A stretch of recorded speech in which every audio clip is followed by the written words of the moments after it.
एक रात की बात है। सबसे बड़ा बेटा पहली बार अपने बूढ़े पिता की कब्र पर गया।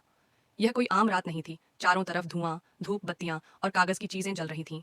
उसने वहां केवल अपने पिता के लिए नहीं, बल्कि एक सुंदर महिला की आकृति, ढेर सारे सोने के कागजी बिस्कुट, लाल रंग के नकली नोट और यहाँ तक कि कागज के विला और कारें भी जला दी। वह चाहता था कि उसके पिता परलोक में भी ऐश करें, एक शानदार घर में रहें और स्पोर्ट्स कार चलाएं। सब कुछ जलाने के बाद जब वह घर जाने के लिए टैक्सी में बैठा तो उसे याद आया, अरे मेरी जेब में तो एक भी पैसा नहीं है। अब क्या करे? तभी उसके दिमाग में एक अजीब सी तरकीब आई।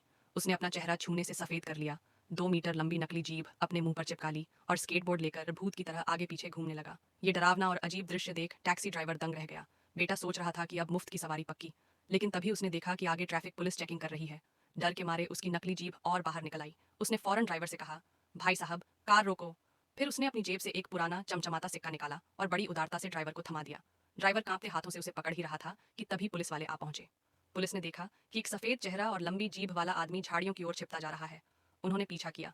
वो भूत अब सच में डर गया और भागने लगा, लेकिन रास्ते में लकड़ी से टकराकर सीधे कीचड़ में जा गिरा। पकड़े जाने के डर से उसने जोर से चिल्लाया, भूत भूत, मुझे मत पकड़ो, मैं तो मरा हुआ हूँ। और एक पुलिस वाले ने कहा, लगता है भूत है, गोली मारे। तभी अचानक कई साल पहले मरे उसके पिता की आत्मा सच में प्रकट हो गई, हवा में तैरती हुई, शांत चेहरा लेकिन अजीब रोशनी के साथ। पुलिस वाले ये देखकर डर के मारे अपनी टॉर्च छोड़कर उल्टे पांव भाग खड़े हुए और उस रात एक भूत और उसका बेटा हंसते हुए कीचड़ में लोटपोट हो रहे थे।